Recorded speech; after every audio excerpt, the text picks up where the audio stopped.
Hello, good morning. Um, it's 9 o'clock, and I think that is the time when I should be starting. And so here we go. My name is, oh, wait a second, maybe a message from ground control. Let's have a look and see. Okay, right, okay, here we go then. All right, welcome everyone, and it's lovely to see you this morning.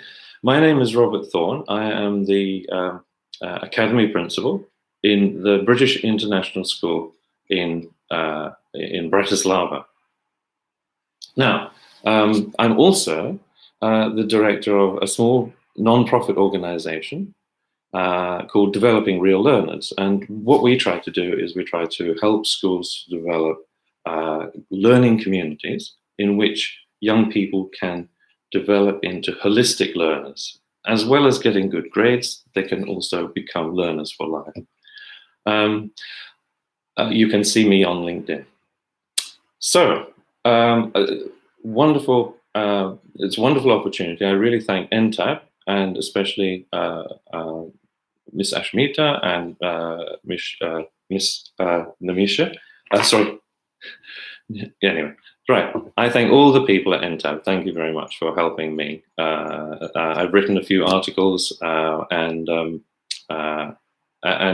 the magazine, CampusCare magazine, and it's great to see the education in India coming up so much. It's an inspiration, and I hope that Entab in their 1,500 schools will do a great job.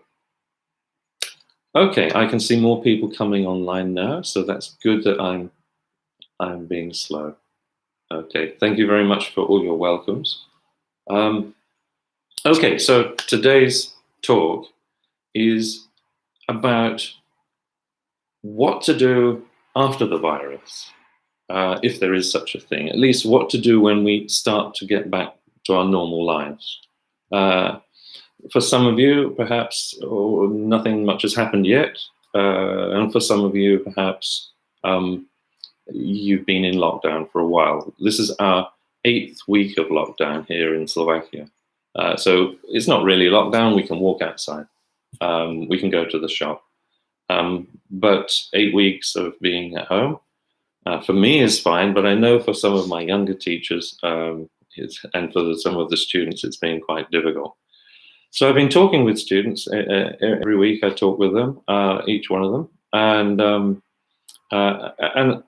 I'm asking them what changes they're finding, what differences they're finding, and they come up with a whole load of different things, of course. And so what I do is I separate out those positive ones, and I say to them, okay, isn't that a positive thing? And they say, yes, it is. It's been really good to find out that I'm reading more. I've discovered reading. I don't look at YouTube so much.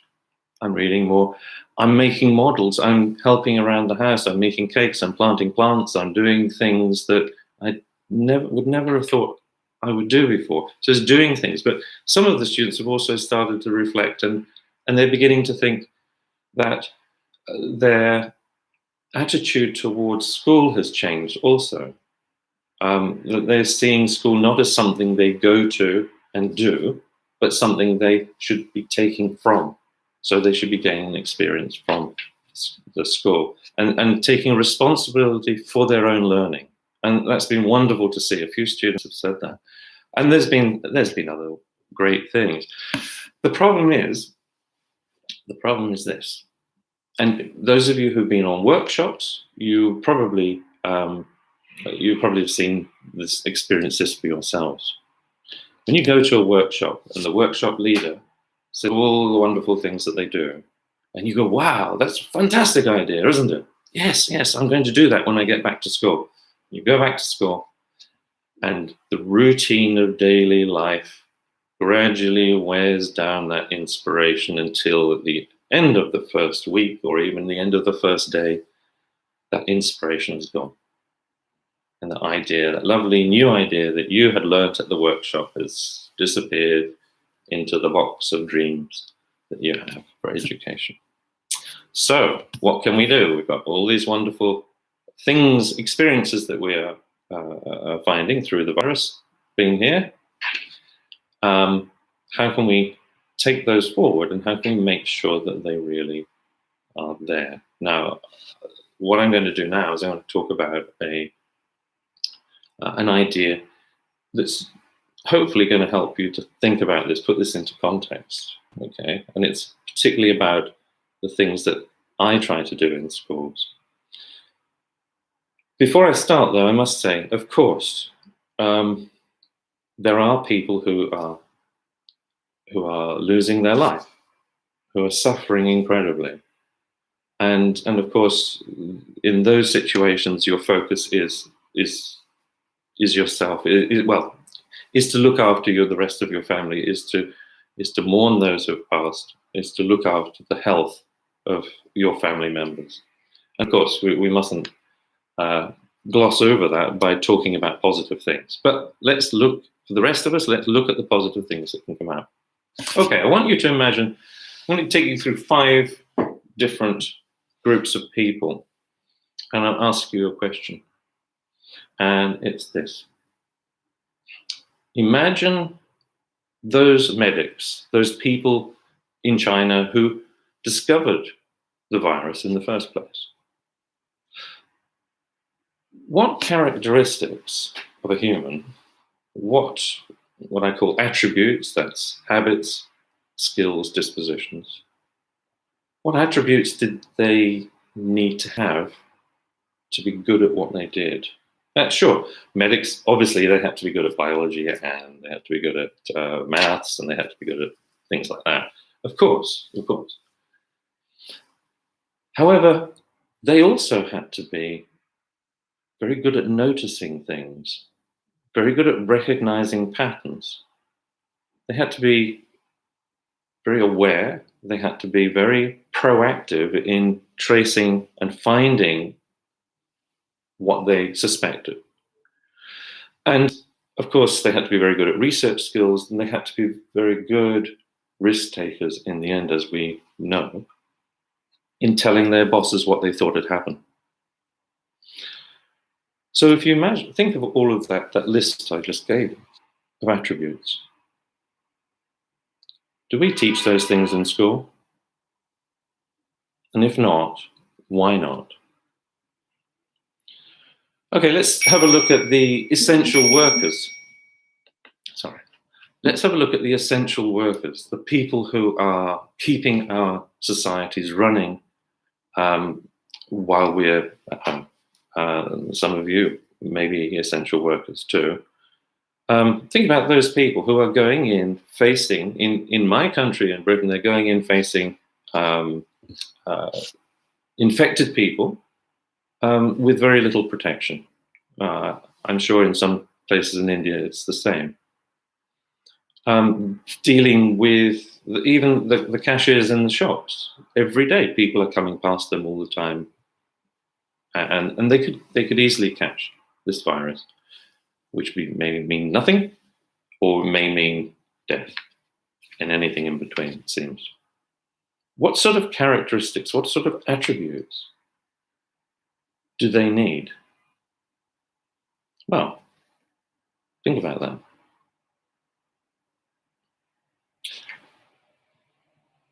So don't they need perseverance? Don't they need to be courageous, to be brave? Don't they need to have empathy, to be thinking perhaps of supporting society, but also supporting their families, taking their life into their hands every day to support their families, to keep their job? Don't they need dedication? Don't they need resilience? And if you think of that list, do we teach those things at school? And if not, why not? So let's have a think about business people, right? So there's all these business people with all their employees. And the business people who at the moment are struggling to keep their businesses. The employees who are now unemployed, who face an uncertain future, what sort of attributes do they need? Well, they need to be resilient, of course, but they need to be proactive. They need to be inquisitive and curious as well in order to be able to find out new opportunities. They need to be innovative. They need to have patience. They need to be able to take a step back and reflect on what they have and what positive things they have to offer. They need to be inventive. All of those things, imagine the children at school. Do we teach those things at school? And if not, why not? And then our teachers. There are all our teachers. I'm not sure about your teachers, but my teachers are at home.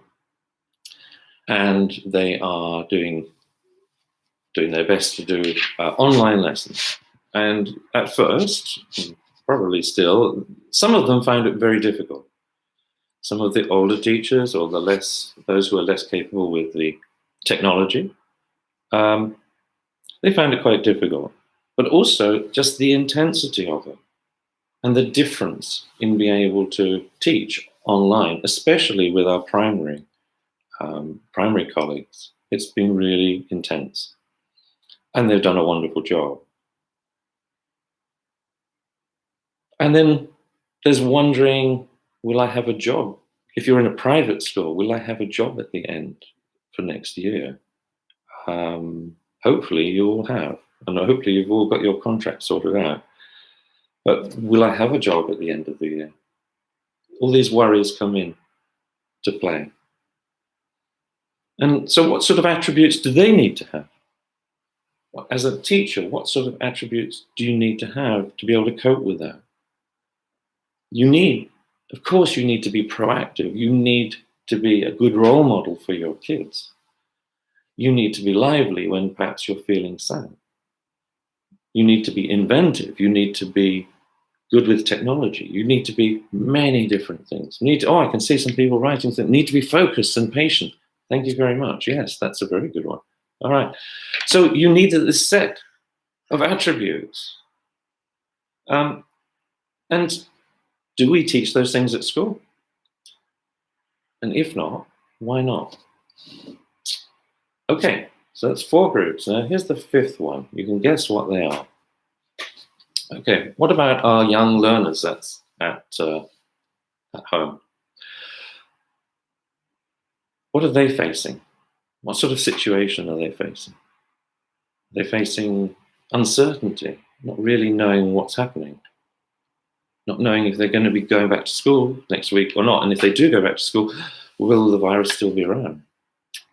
So, or not going back to school, will they see their friends? So every week I go online, and I was expecting some of the kids to come along and some of the kids to say, oh, I'm busy, I can't come. All of them come, and all of them are talking to me, and all of them are talking to each other because they're excited, they miss the contact. And then there's their learning. How do you keep up? How do you be self-disciplined? So the first thing we did was to say, okay, everybody, write me your schedule.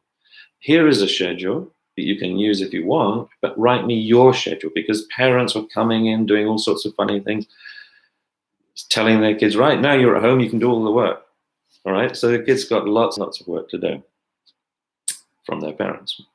And loads of stuff, getting the balance right, teachers getting the balance right with handing in the home assignments for the kids. So what attributes did those kids need to have?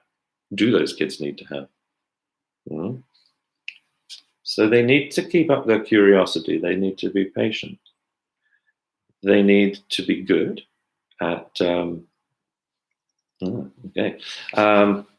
There are some questions here, and I'll answer those in a second. They need to be patient, they need to be innovative, they need to be disciplined, self-disciplined. And that's one of the big ones that's coming out. The kids are finding that they have got the resources to be self-disciplined. They need to be proactive. not just waiting for the teacher to tell them what to do, but actually start to do things for themselves. It's a great opportunity for responsibility here. So you know what question I'm going to ask. Do we teach those things at school? And if not, why not? So, please, think about these things. Think about when you go back to school, or even now, start the habit of getting the kids to look at these things. Get into the habit of giving them opportunities to develop responsibility, self-discipline, not your discipline. To be able to be innovative, to be creative, to have jugaad, I think you call it, to make the best out of what you've got, to be resourceful, to be resilient, to be caring, to have empathy for others. This is a huge chance we have. Start to build that into your teaching. Don't say you don't have time, because it's an investment. You will get time back. You will be free when the kids start becoming independent learners and collaborative learners. You'll get the time back if you're a teacher or a parent. Okay? So if you are a teacher, don't go back to school and just teach your subject. Go back to school and start teaching children. Start teaching young people to be the citizens we want to see. If you're a young person watching this, or if you're watching this for a young person, then don't go back to school and just do what the teachers tell you to do and try to fit in and then wait for the lessons to end, and start to use the experience and the opportunity of school to start to develop those attributes. It's really important that kids begin to develop these attributes themselves. And to be able to do that, you need to be able to talk about those things with them. So if you're a student, talk to your teacher. If you're a teacher, talk to your students about these attributes. Because once you start to talk about them, then you have the language, then you have the control, and be able to develop them. Okay. Now, if you're a parent, then talk to your kids about this. Talk to your teachers about this. Teachers, you have to listen to the parents when they talk about it. Give them a chance. Okay? And hold schools accountable in a friendly and collaborative way to get your kids to become not just students who pass exams, but holistic learners who can learn all through life and pass exams. Right? It's very important. Okay. I'm going to have a look at some of the questions here. There's a little bit more I want to tell you. I want to explain to you a competition that we gave our kids, that maybe you can either join us in that competition, or maybe you can create your own competitions. It's not a problem. Okay, so right, it says here, what are the precautionary measures you intend to take after schools reopen to keep students safe? Right, that is a very good question. And I'm ashamed to say that my bosses have not brought it up and have not even looked at it. However, it's a very important thing. We are quite a small school, and in our school, there are not very many kids in each class, and so therefore the distancing part will be quite good. I would like to see us going in and being very strict on who goes where and what. Okay, like that. In a bigger school, maybe I think the idea of morning and afternoon or every other day. The only problem is that the teacher's getting more and more exposure. So, okay. Right. somebody here, Professor Sharma, says, nice hearing you. Don't you think children will get tired of video as a pedagogic mode soon? Yes, absolutely. Absolutely right. So what we've done in our school, in the academy, which is 11 years and onwards, is to keep the video thing to a minimum. Set assignments that need to be handwritten sometimes, not always, sometimes. Not to be using YouTube all the time, but to be using it judiciously.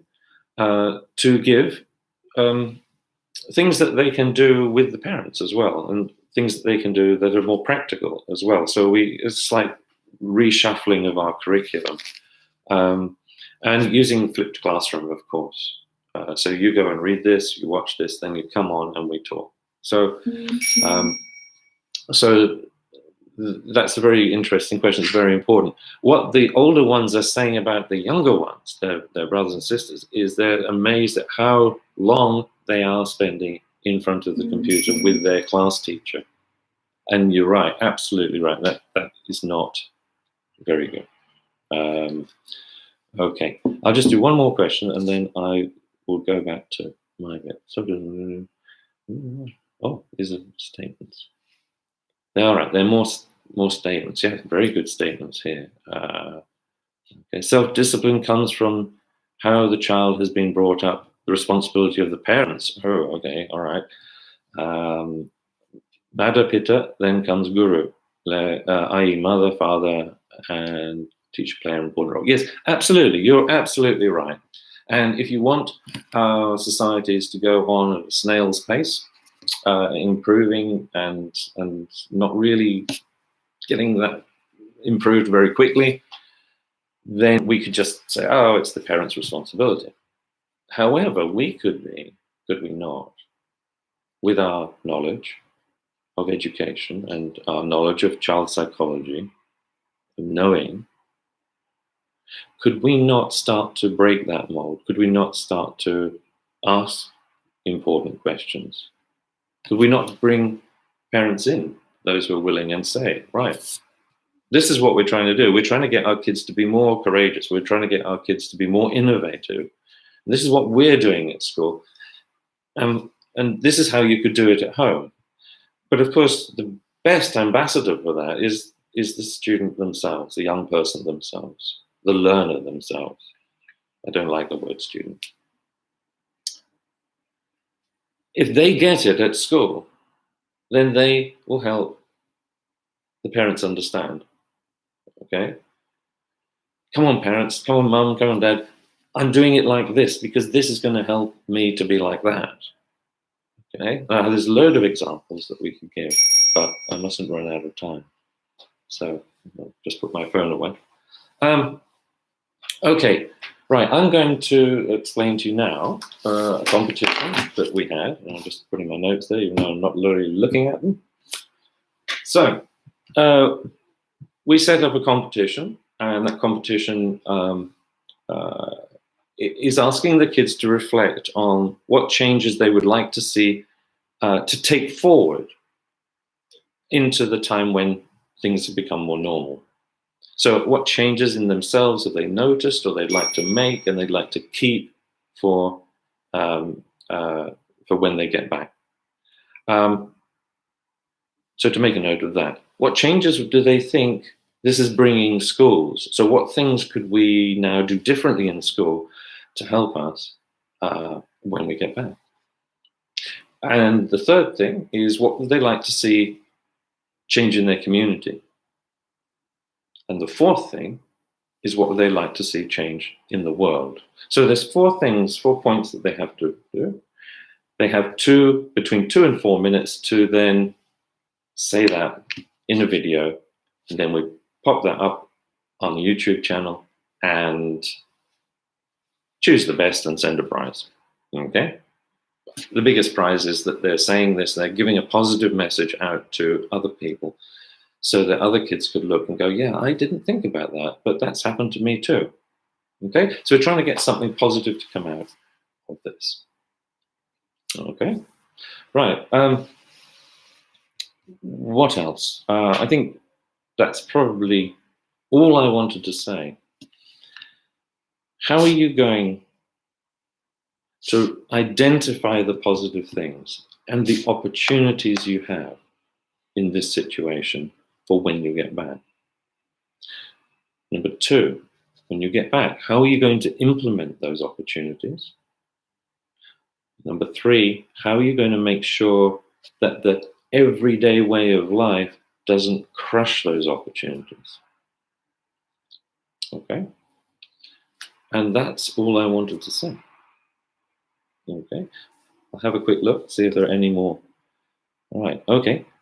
Please share some insight for time management post-COVID, especially for younger people. Well, you can begin that now, can't you? You can see the importance. It's very important that we all have a sort of a routine or a schedule.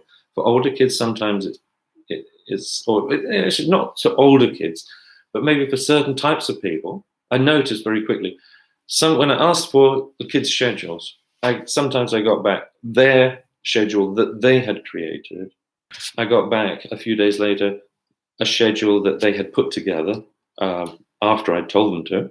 So there was the proactive ones, there was the ones who said, oh yeah, that's a good idea, and did it. And then there were a whole load of them who said, oh, I don't really know what to do. I'll just follow the schedule you gave me. All right, so they're not, so there's actually 3 stages of development already. And so in putting that, even for younger kids, in giving the importance of a schedule now, and getting the parents to see the importance of a schedule now for kids, even if it's a short time, just between these hours, we are going to do this, this, and then this every day or every Tuesday or whatever. To see that, to have something to look forward to, fixed goals. You're getting your kids to see the importance of fixed things in their schedule. Yeah. So get them to practice that, and then look for those opportunities when you get back. So the importance of having, right, every morning, maybe some of your schools do that, ours don't. Every morning we're going to do this. Okay, and that's a rock there that we can all hold on to. I'm not sure if that answers the question very well. What else? What else have we got here? Okay, all right.